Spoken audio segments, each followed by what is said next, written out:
हाय, मैं हूं जस्मीन पटेल। जी चिल्स पर आपका बहुत बहुत स्वागत है। वीडियो शुरू करने से पहले मैं आपको कुछ इंपॉर्टेंट बातें बता दूं। आज से अब से मैं आपको मोटिवेशन के साथ साथ बहुत सारा नॉलेज और इंफॉर्मेशन भी देने वाला हूं। तो आज से हम कुछ जानेंगे भी, सीखेंगे भी और आगे बढ़ेंगे भी। तो आइए फिर शुरू करते हैं आज की बातें। एशिया के सबसे अमीर व्यक्ति मुकेश भाई अंबानी की रिलायंस राइट्स इश्यू के जरिए जुटाने वाली है 53,125 करोड़। 29 साल में पहली बार ये कर रहा है रिलायंस। क्यों, ये सुन लो।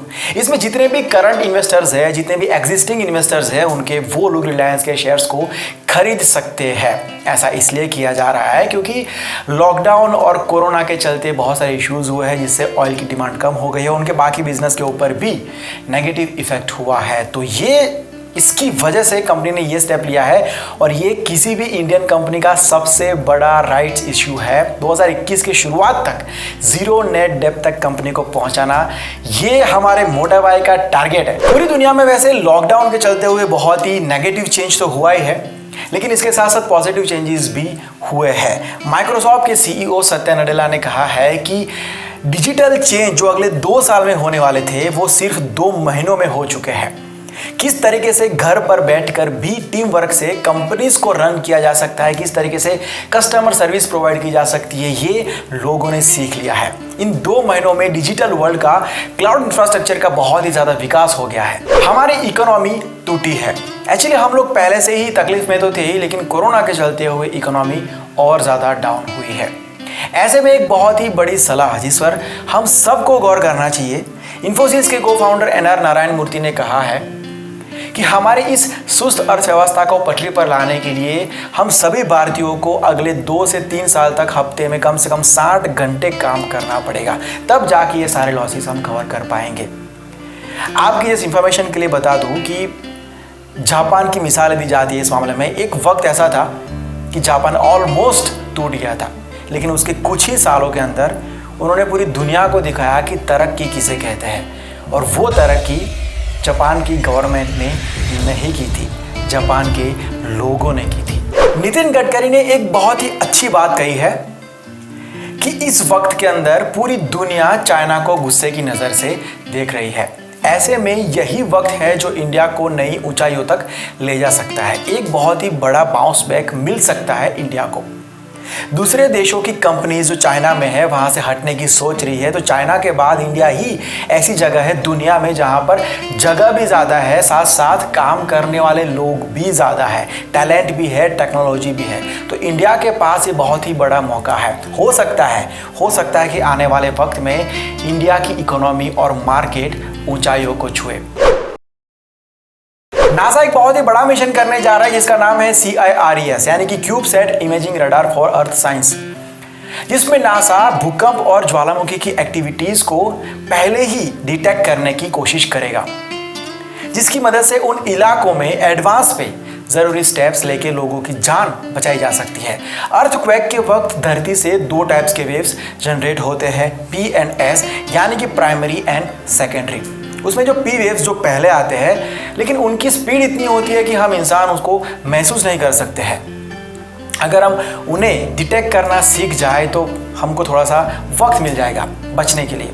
नासा के CIRES में जो इंसार यानी कि इंटरफेरोमेट्रिक सिंथेटिक अपर्चर रडार है, उसकी मदद से ग्राउंड की इमेजेस ली जाएगी और उनके जरिए वैज्ञानिकों को पता चलेगा धरती की मूवमेंट्स के बारे में।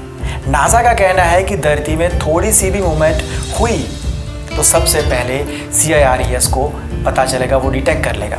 और ऐसे बहुत सारे सैटेलाइट्स को हम अर्थ की लोअर ऑर्बिट में रख के पूरी दुनिया को वार्न कर सकते हैं अर्थक्वेक के जस्ट पहले। तो जो भी जरूरी स्टेप्स है हम ले पाएंगे। भाई 29 अप्रैल 2020 को हमारी दुनिया खत्म हो जाएगी, ये अफवाह जिसके कारण फैली थी। वो 1.9 किलोमीटर चौड़ा एस्टेरॉयड बुधवार को बिल्कुल आराम से दोपहर के 3:25 को हमारी पृथ्वी से 63 लाख किलोमीटर की दूरी से गुजर चुका है। So just chill now. NASA ने कोविड-19 के मरीजों के लिए 37 दिनों में हाई प्रेशर वेंटिलेटर्स विटल तैयार किए हैं। उसकी स्पेशल डिजाइन की वजह से उनका इस्तेमाल हॉस्पिटल्स के साथ साथ होटल, कन्वेंशन सेंटर्स में भी किया जा सकता है।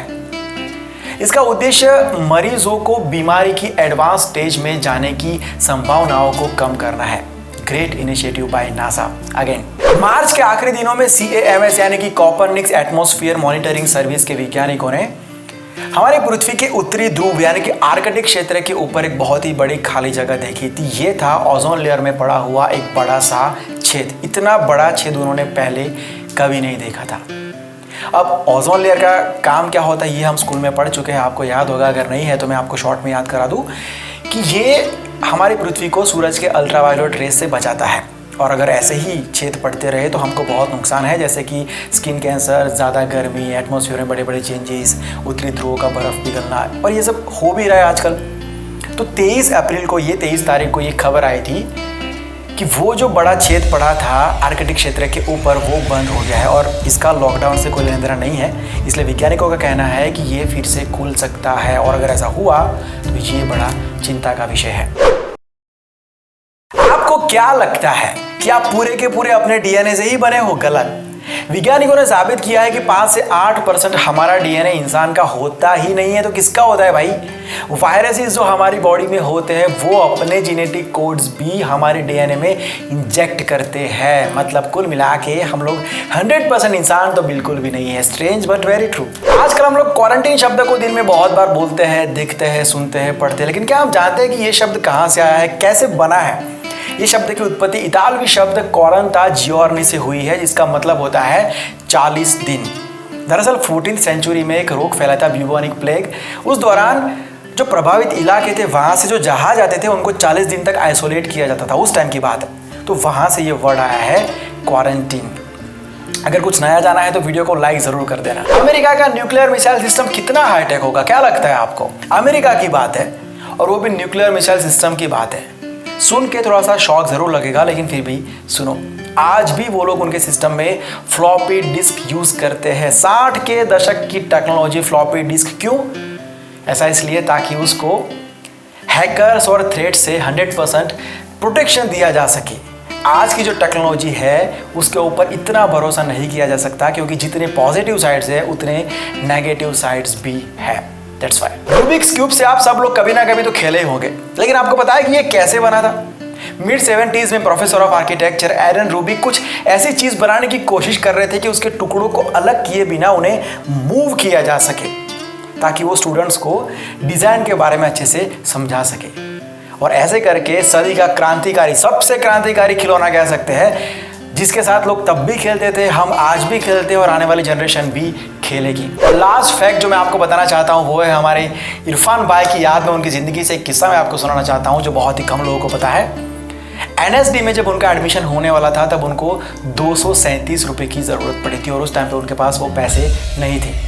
उन्होंने बहुत लोगों से मदद मांगी, खास करके अपने एक दोस्त को पूछा जिससे उनको उम्मीद थी, लेकिन उसने भी लास्ट टाइम पे बहाना मार दिया कि तूने कल परसों बोला होता तो मेरे पास थे, लेकिन आज नहीं है। उस टाइम पे उनकी सिस्टर को पता चला तो उन्होंने अपनी जमा पूंजी में से उनको पैसे दिए थे, और ऐसे करके उनका एडमिशन NSD में हुआ था। और वहाँ पर भी NSD में भी उन्होंने एक झूठ बोला था कि उन्होंने 10 प्लेस किए हुए हैं। ये एक बेसिक रिक्वायरमेंट थी एलिजिबल होने के लिए, तो वहाँ पर उन्होंने झूठ बोला था। और एक झूठ उन्होंने अपनी माँ से बोला था। उनके घर वालों को फिल्म्स वगैरह अच्छा नहीं लगता था, मतलब उनको लगता था कि नाचने गाने वाले लोग फिल्मों में काम करते हैं, तो वो नहीं चाहते थे कि उनका लड़का ऐसे फिल्मों में काम करे। तो उन्होंने अपनी माँ को झूठ बोला था कि मैं NSD में पढ़ने जा रहा हूँ माँ, जब पढ़ाई पूरी हो जाएगी तो मैं एक्टिंग का टीचर बन जाऊँगा, बस फिल्मों में काम नहीं करूँगा मैं। तो ये सारी बातें उन्होंने एक इंटरव्यू में बड़ी मासूमियत के साथ बताई है कि उस टाइम पर ये 2 झूठ बोलना मेरे लिए बहुत ज़रूरी था, क्योंकि मुझे पढ़ाई करनी थी। हम आपको कभी नहीं भूलेंगे इरफान भाई, आप हमेशा के लिए हम सबके दिल में रहते हो और रहोगे। Thank you so much for watching this video. अगर आपको ये वीडियो अच्छा लगा है तो लाइक और शेयर ज़रूर करना। अगर कुछ डायरेक्ट कहना चाहते हो तो ये मेरा Instagram ID है, लिंक आपको डिस्क्रिप्शन में मिल जाएगा। ये कुछ नया हम आपके लिए लेके आए हैं। बहुत लोगों ने कमेंट की थी कि मोटिवेशन के साथ साथ हम पहले इन्फॉर्मेटिव वीडियोज़ बनाते थे, तो मोटिवेशन सीरीज़ काफ़ी टाइम से चल रहा था, तो सबने कमेंट किया तो हमने सोचा कि कुछ और आपको दिया जाए, मोटिवेशन के साथ साथ इन्फॉर्मेशन और नॉलेज भी। तो ये सीरीज़ आपको कैसा लगेगा और आपके कुछ सजेशंस हो तो आप बता सकते हैं कमेंट में, अदरवाइज़ मुझे इंस्टाग्राम पर मैसेज कर सकते हैं। मैं मिलता हूँ एक और धमाकेदार वीडियो के साथ बहुत जल्द। Bye, take care and see you soon.